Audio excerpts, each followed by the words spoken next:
meron din akong nobody knows me like you do.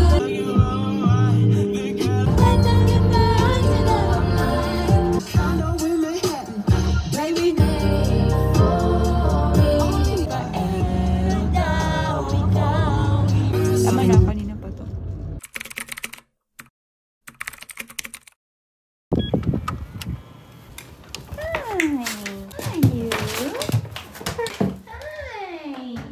Hi guys! We're back home na. Papakita ko lang naman sa inyo yung mga pinamili ko kanina. Ito, yung dress na gustong-gusto kong bilhin sa online.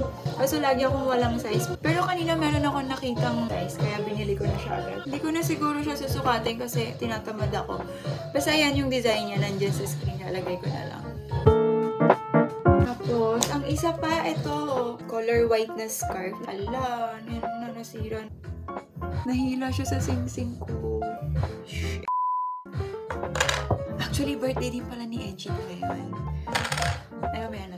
So, ito yung scarf na nabili ko. Actually, gusto ko nito dati pa, nung pang-winter naman, yung makapal. Kasi wala akong makita. Tsaka, on budget ako nun. Hindi ako namimili. Ngayon lang ulit ako namili.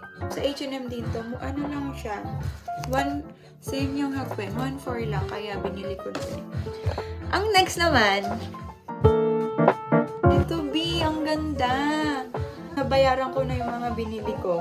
Kaso nakita ko to, sobrang ganda. Kaso walang size dun sa mga naka-design. So, nagtanong na lang ako sa staff kung meron ba silang design. Ay, meron ba silang size.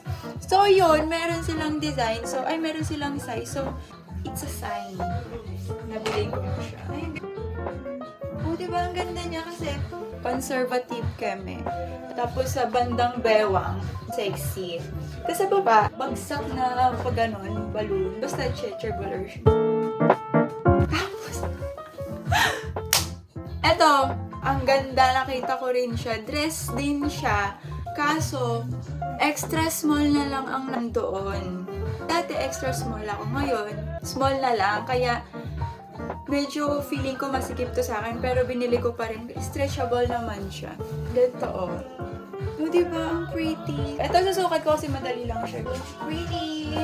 Tony, what do you think? Wait, motor, wait. Eh? Yeah! 10 daw, sabi ni Stony. It's a 10. Good ako. Simula last year, di na ako masyadong namimili kasi nagtitipid. Tapos wala na rin silang masyadong magandang design. Parang, bakit saan ka mapunta? Suot na ng ibang tao, pare-parehas na kayo. Lalo na yung H&M Japan. Or di ko na lahat. H&M Hamamatsu, tsaka dito sa Nagoya. Pare-parehas na lang sila. Kaya nawala na rin ako ng gana mamili. Pero kanina, ang gaganda ng design nila. Kasi hindi ko na binili yung mga iba kong gusto kasi medyo pricey na. Ito pala ang last na binili. Pahinga muna ako. Ito pala yung last kong binili sa H&M. Para siyang skim. Ayan, ganyan siya. Pretty rin to. Next time ko na siya papakita sa inyo kasi tinatamad na ako. Pinipilit ko lang mag-ganto-ganto. Meron pa. Hindi pa ako tapos. Kala nyo? After nun sa H&M, meron naman sa GU. Guys, maganda sa GU. Mura pa. Ito. Binilang ko si Mamang sapatos. Lagi siya nagre-reklamo masakit daw yung nabili niyang sapatos. Flat shoes. Eh, ito, mukha naman siyang cutie. Binili ko na. Diba, pang ano lang siya, pang mabilisang labas-labas lang. Mabilisang. Tapos, ano na lang kayo, mga nag-sale na lang ito, 190. Para dun sa bago kong kapatid. Hindi pa namin sure kung lalaki siya or babae, pero binili ko pa rin. Wala naman siya nakasulat na babae lalaki, kaya okay na yan. Neutral color, pwede na guys. Ito, 190 rin. Hindi ko alam kanino mapupunta. Kung hindi kay Edgy, siguro sa Pilipinas na lang rin. Ito naman, birthday kasi ni Edgy ngayon. Binilang ko na lang din siya ng pants, pang sayaw, tsaka pang gala. Ito naman pang aesthetic na gala-gala lang na damit. Kaso pili ko hindi niya to kasya. Parang malaki. Pero mukha siyang maganda. Pang aesthetic girl. So, yun lang mga pinamili ko.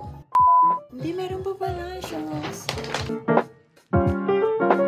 Ito pa pala, binili ko sa H&M.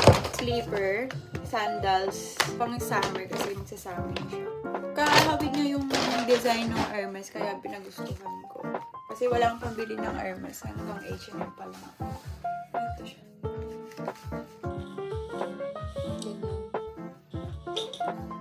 Basta ganun siya, maganda to, maganda. Ito naman, for my chalablab! Tatalo niyan. Dito. Bush! Ayan ang lagi niyang inaabangan kapag lumalabas kami. Lagi kasi siyang meron pa sa lubong. Tada! Ito para to kay Stoney. Dog food ko, parang pwede rin ihalo sa dog food niya. Ito naman, treats na pampalinis ng ngipin. Kaya toothbrush yung design niya.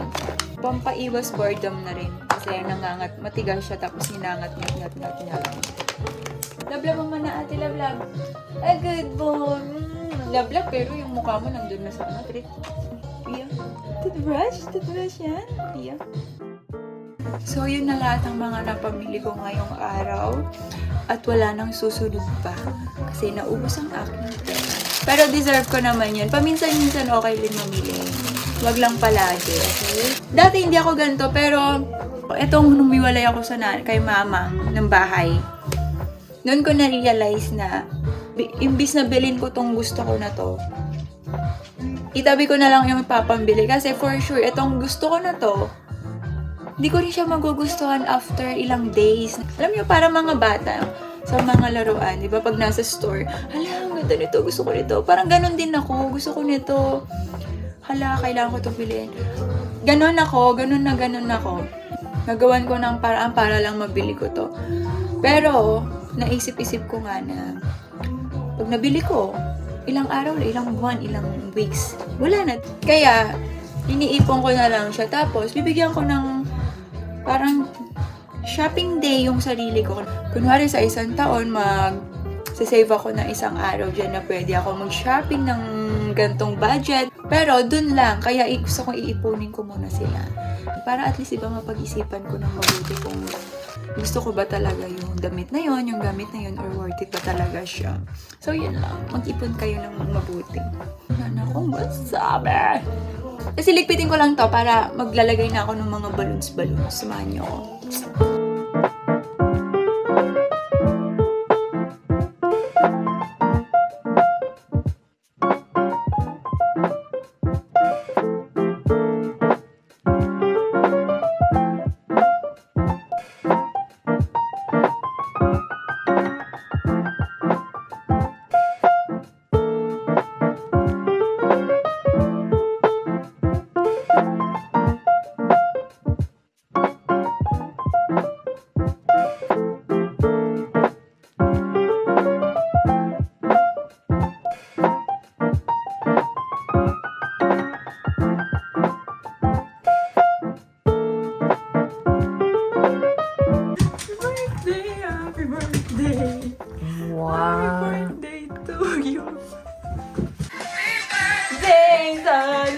Happy birthday to you.